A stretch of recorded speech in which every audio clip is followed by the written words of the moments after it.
ഇന്ന് നമുക്ക് വളരെ സിമ്പിളായിട്ട് ഉണ്ടാക്കാവുന്ന ഒരു മീൻകറി. ഒരു എറണാകുളം ജില്ലയിലൊക്കെ പഴയ തറവാടുകളിലൊക്കെ ഉള്ള ഞാൻ കണ്ടിട്ടുള്ള ഇതാ ടൈപ്പ് ഒരു മീൻകറി. അത് ഞാൻ 3 നെയ്മീൻ്റെ വലിയ പീസ് എനിക്ക് കിട്ടിയത് ഞാൻ ഒന്നുകൂടെ ചെറുതാക്കും. അത് ഞാനൊന്ന് ജസ്റ്റ് ഒന്ന് വെള്ളത്തിലിട്ടേക്കാണ്. ആദ്യമായിട്ട് കുറച്ച് പുളി, ഒരു 6 7 കുടംപുളി, ഇച്ചിരി കറിവേപ്പില, കുറച്ച് ഉപ്പ്, ഇത് 3 കൂടി ഇട്ടിട്ട് ഒരു സോസ് പാനിൽ വെച്ചിട്ടൊന്ന് തിളപ്പിക്കുക. തിളപ്പിച്ച് നന്നായിട്ട് പുളി ഇറങ്ങണ വരെ ഒന്ന് തിളപ്പിക്കുക. പിന്നെ ഇതിൻ്റെ ഒരു സൗകര്യം എന്താണെന്ന് വെച്ചാൽ ആകെക്കൂടി ഒരു ചെറിയ പീസ് ഇഞ്ചി, കുറച്ച് കറിവേപ്പില, പിന്നെ മുളക് പൊടി, വെളിച്ചെണ്ണ, ഇത്ര സാധനം മാത്രമേ ഇതിനാവശ്യമുള്ളൂ. കടുക് വേണ്ട. ഇത്തിരി വെളിച്ചെണ്ണ ഒഴിക്കുക. വെളിച്ചെണ്ണ ചൂടായി കഴിയുമ്പോൾ കറിവേപ്പില ഇടുക. കറിവേപ്പിലയുടെ പുറത്ത് ഇഞ്ചി ഇടുക. ഇഞ്ചി ഇട്ടിട്ട് ഇതൊന്ന് നന്നായിട്ട് ഇഞ്ചി ഒന്ന് വഴഞ്ഞു വന്ന വരെ ഒന്ന് വെയിറ്റ് ചെയ്യുക. അതിനുശേഷം നമുക്ക് വേറെ ഒന്നുമില്ല, തീ കുറച്ചിട്ട് മുളക് പൊടി കത്തിപ്പോകാണ്ട് മുളക് പൊടി ഇടുക എന്നുള്ളതാണ് അടുത്ത ടാസ്ക്. നന്നായിട്ട് വഴഞ്ഞു വന്ന് കഴിയുമ്പോഴല്ലോ തീ അങ്ങോട്ട് ഓഫ് ചെയ്യുക. കാരണം എന്താണെന്ന് വെച്ചാൽ മുളക് പൊടി ഇടാനാണ്. ഇത്തിരി തിക്നെസ് കിട്ടണമെങ്കിൽ ഒരു 6 സ്പൂൺ മുളക് പൊടി, കാശ്മീരി ആണെങ്കിൽ 6 സ്പൂൺ, മറ്റേതാണെങ്കിൽ ഒരു 3.5 4 വരെ ഇടാം, കുഴപ്പമില്ല. ഓക്കെ, തീ ഓഫ് ചെയ്ത് വെച്ചിട്ടാണെങ്കിൽ നന്നായിട്ട് ഇതൊന്ന് മിക്സ് ചെയ്യണേ. അല്ലെങ്കിൽ മുളക് പൊടി കത്തി നാശമായി പോകും. ഇതെന്താ അതിൻ്റെ ഗുണം എന്ന് വെച്ചാൽ ആവശ്യത്തിന് വെളിച്ചെണ്ണ, പിന്നെ അതുപോലെ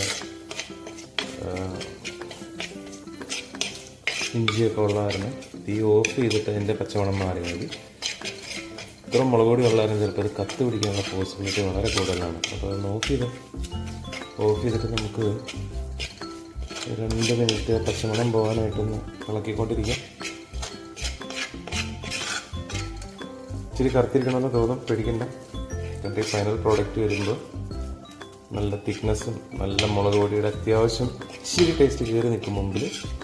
അത് ഞാൻ പറഞ്ഞേ, ചിലപ്പോൾ ക്രിസ്ത്യാനികളുടെ ഇടയിൽ തോന്നണം ഇങ്ങനത്തെ മീൻകറി കൂടുതൽ ഉണ്ടാക്കണത്. ഏതാണ്ട് പച്ചവണം പോയി കഴിഞ്ഞപ്പോൾ ഞാൻ വീണ്ടും കത്തിച്ചു. ഒന്ന് ചെറുതായിട്ട് ലോ ഫ്ലെയിമിട്ടാക്കിയിട്ടുണ്ട്. ഇനി ഞാൻ പുളി വെള്ളം ഒഴിക്കാൻ കേട്ടോ. പുളി ഇടുന്നില്ല, ജസ്റ്റ് ഉരുക്കിയെടുത്ത വെള്ളമായ കാരണം വെള്ളം ഞാൻ അത്യാവശ്യം കൂടുതൽ ഒഴിച്ചു. കാരണം നമ്മൾ ചൂടാക്കി എടുക്കുമ്പോൾ അതിൻ്റെ ആ ഒരു ഇത് കിട്ടണമല്ലോ. ഞാൻ വീണ്ടും കുറച്ചുകൂടെ തീ കൂട്ടി വെച്ചു. നന്നായിട്ട് മിക്സ് ചെയ്യുക.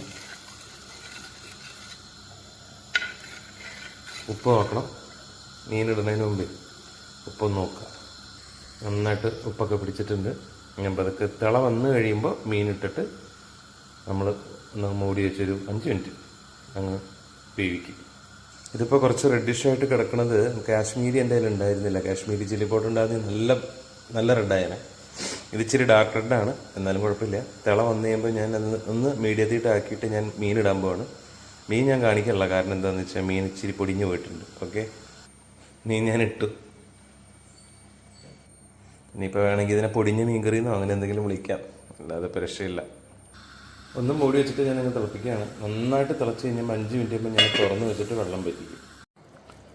നമ്മുടെ നല്ല രീതിയിൽ ഉപ്പ് പിടിച്ച് നല്ല പുളി ഇറങ്ങി നല്ല ടേസ്റ്റ് ആയിട്ടുണ്ട് കേട്ടോ, ഒന്നും പറയാനില്ല. ഇനി ഈ സാധനം നമ്മൾ പതുക്കെ അങ്ങ് മൂടി വെച്ചിട്ടേ നാളെ രാവിലെ അങ്ങ് എടുക്കുക. ജോലി തിരക്കുള്ള പ്രവാസികൾ, അധികം മെനക്കെടാൻ പറ്റാത്ത പ്രവാസികൾ, നിങ്ങളൊന്ന് ട്രൈ ചെയ്ത് നോക്കട്ടോ.